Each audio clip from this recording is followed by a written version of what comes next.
हमारा क्वेश्चन है sin x upon cos 3x plus sin 3x upon cos 9x plus sin 9x upon cos 27x।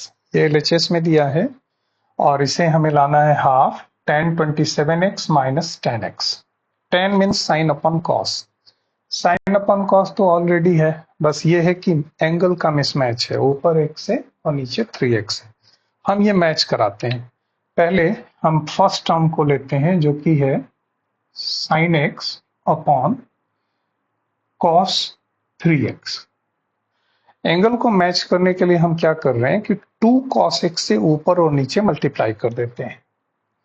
यहां पे हम लिख देते हैं 2 cos x और डिनोमिनेटर में भी 2 cos x।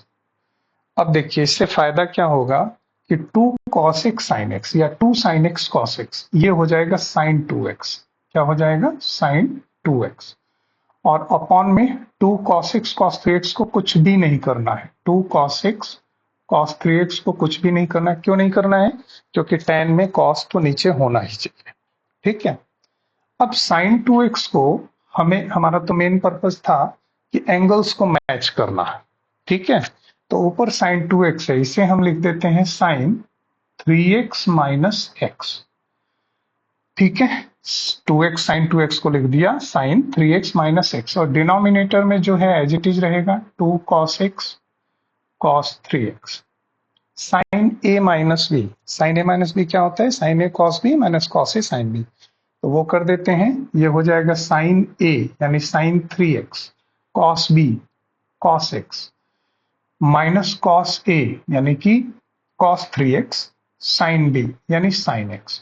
और डिनोमिनेटर में 2 cos x cos 3x है, तो यहां भी लिख दो 2 cos x cos 3x और यहां भी लिख दीजिए 2 cos x cos 3x। देखिए यहां पे cos x और cos x कैंसिल हो जाएगा, यहां cos 3x और cos 3x कट जाएगा। तो हमें क्या मिलेगा? देखो बाई टू है तो इसे बाहर ही लिखते हैं। 1/2 हमें मिल जाएगा sin 3x upon cos 3x tan 3x minus sin x upon cos x tan x। और हमने 1/2 बाहर कर लिया है। सेम प्रोसेस सेकेंड टर्म में भी करेंगे। ये है sin 3x upon cos 9x।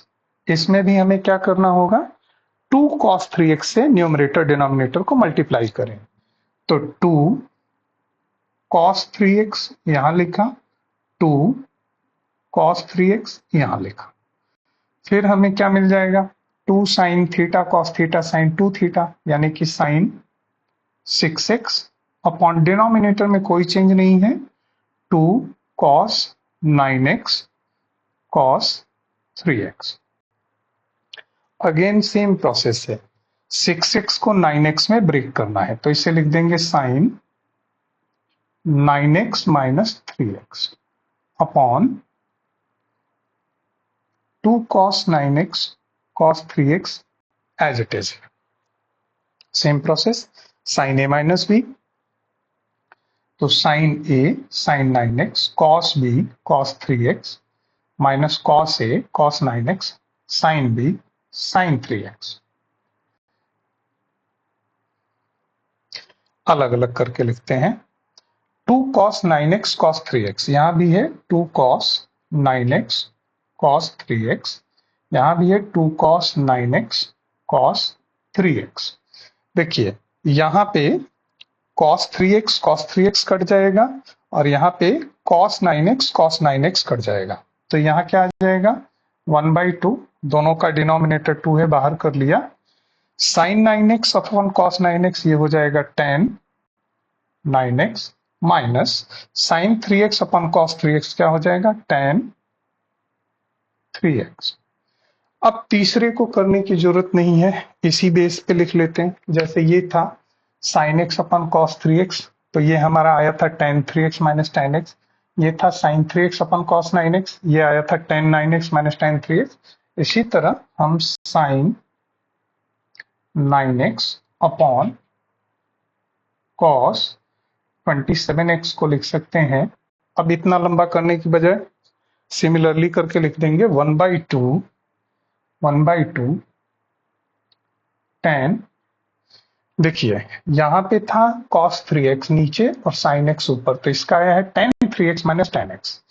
यहाँ पे था sin 3x cos 9x, तो ये आया था tan 9x minus tan 3x, तो ये हो जाएगा tan 27x minus tan 9x। ठीक है, अब तीनों को ऐड करना है, तो तीनों की वैल्यू, पहले की ये है, दूसरे की ये है और तीसरे की ये है, सब में 1/2 बाहर है, तो 1/2 हम कर लेते हैं, तीनों को ऐड कर देते हैं, ये हो जाएगा 1/2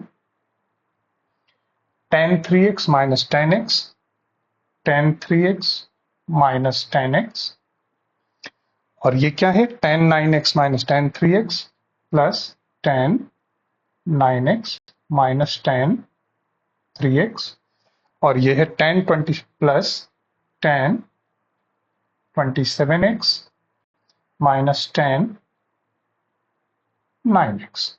ये किसकी वैल्यू है? ये इसकी वैल्यू है। ठीक है, इनको ऐड किया गया है।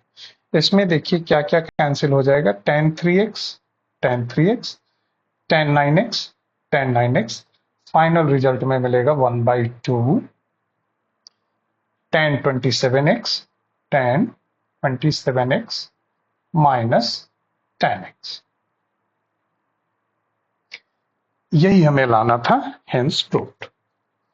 Hence proved. Thank you.